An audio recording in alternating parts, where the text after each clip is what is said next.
大家好，我係成人教育部嘅思俊。大家好，我係莫婷。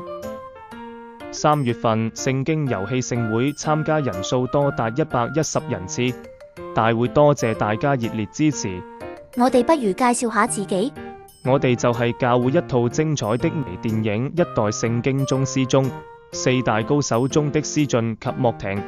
我哋代表住寧可一思俊，莫在一思婷。呢個亦都係成人教育部去推廣靈修及聖經教育嘅宗旨。係啊，一年365日，大約每一個早上開始，我哋就會去分享或轉發靈修材料給肢體們。每個星期都有主日學，肢體們都開開心心上主日學。每個月平均至少有一個主日學課程，適合不同程度的肢體們選擇報讀。每年我們都舉辦靈修或讀經營，幫助肢體們有更深入的認識。隨着科技及 AI 的快速發展，由去年開始，我哋開始每年都會舉行聖經問答遊戲，去幫助大家有趣地學習聖經。我哋好有 passion 去侍奉。你點解無端端講英文？話時話，你知唔知我思俊個英文名叫做乜嘢？俾你2個 tips。第一，同中文名有相似的意思。第2個 tips， 重要的事情要講3次。你唔好咁多口水啊，留返下個月先開估。我哋要介紹今日主角杜傳道，我哋好高興邀請杜傳道同我哋分享箴言。各位弟兄姊妹，大家好嚇！今日咧我好開心可以同大家分享箴言啦。箴言咧亦都係我哋教會講道嘅主題啦，亦都係成人教育部啦，佢哋推動我哋讀聖經嘅一卷嘅書卷啦。我自己個人咧好喜歡箴言啊，因為咧箴言咧話俾我聽啦，好多我應該點樣去生活啊、處世為人嘅事情啊。等我咧開始去同大家分享下嚇。咁咧，我哋人咧就成日都覺得自己好聰明嘅，比好多嘅動物啊或者其他嘅生物咧更加聰明或者醒目啦咁樣。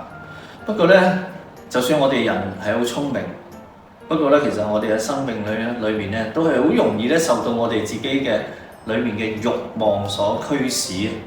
有時候咧好中意享受啦，好中意人哋對我哋嘅恭維啊咁樣啊。好容易咧跌入呢啲嘅慾望裏面，就好似咧喺約翰一書裏面曾經講到咧，肉體嘅情慾啊、眼目嘅情慾啊，同埋今生嘅驕傲。有時候我哋就係受住呢啲慾望或者自己一個驕傲嘅心態，自以為是啊，令我哋咧即係做人啊，或者喺生活裏面咧嘅際遇咧變得困難啊，或者係跌倒啦，甚至係咧可能咧係跌入一個痛苦嘅根源。喺聖經裏面咧，好多偉大嘅人物啊，就好似就算係好似掃羅啦、大衛啦、所羅門啦，其實咧都係犯下咗種種，因為被自己嘅慾望所驅使而犯下嘅種種嘅錯誤。因此，箴言咧對我哋嚟講咧係一個非常之好嘅提醒啊！我哋睇一睇咧箴言裏面咧講到咧，其實同呢個我哋喺聖經裏面嘅其他嘅經文有啲相關嘅地方喎，就考下你啦，睇下你知唔知道我係講啲乜嘢啦？咁喺箴言第8章22節嗰度咧，就講到呢個智慧啊，箴言裏面所講嘅智慧咧，同創造係好有關係。裏面講到咧，喺耶和華造化嘅起頭，喺太初創造萬物之先，就有了我。第23節講到，從亙古從太初未有世界以前，我已被立定。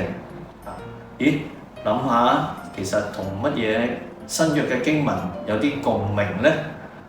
好容易咧，可能大家都會諗到係同約翰福音裏面第1章裏面講到嘅道有關啦。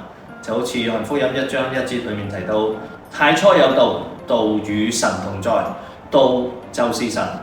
呢個道咧，太初與神同在，萬物係藉住佢做嘅，凡被做嘅，沒有一樣不是藉着他做的。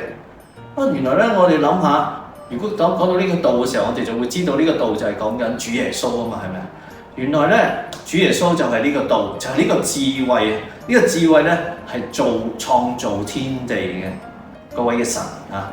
所以如果我哋明白到呢個道理嘅時候咧，我哋會明白啊，原來喺我哋世間上面咧，上帝都有佢嘅心意，佢創造嘅心意。所以我哋會有好多嘅秩序啊、規矩啊或者原則，係咪啊？中國人咧，我哋有時候佢哋唔講神嘅時候，佢會講道，係咪？或者我哋喺聖經裏面講嘅智慧，或者有啲先賢咧，中國嘅先賢咧講到一種叫浩然之氣。咁咧就係充斥住喺我哋嘅天地之間，喺我哋人世之間。不過當我哋願意去尋求嘅時候咧，我哋就能夠揾到嘅。當我哋願意去做嘅時候咧，去實踐嘅時候咧，我哋嘅生命就變得充實。或者咧，我哋聖經裏面講我哋嗰份嘅平安，就係咁樣而嚟。好啦，當我哋讀箴言嘅時候咧，其實咧箴言係一個指引我哋人生方向嘅一種嘅智慧，要過一個智慧嘅人生啊！但係咧，有時候我哋讀箴言嘅時候咧，我哋會發覺可能唔係好明白嘅喎，係咪啊？因為咧，其實箴言裏面咧，只係講到俾我哋一啲人生嘅方向。如果我哋要去明白或者體會裡面嘅意思嘅時候咧，其實係需要一啲人生嘅歷練，我哋先至會明白啊！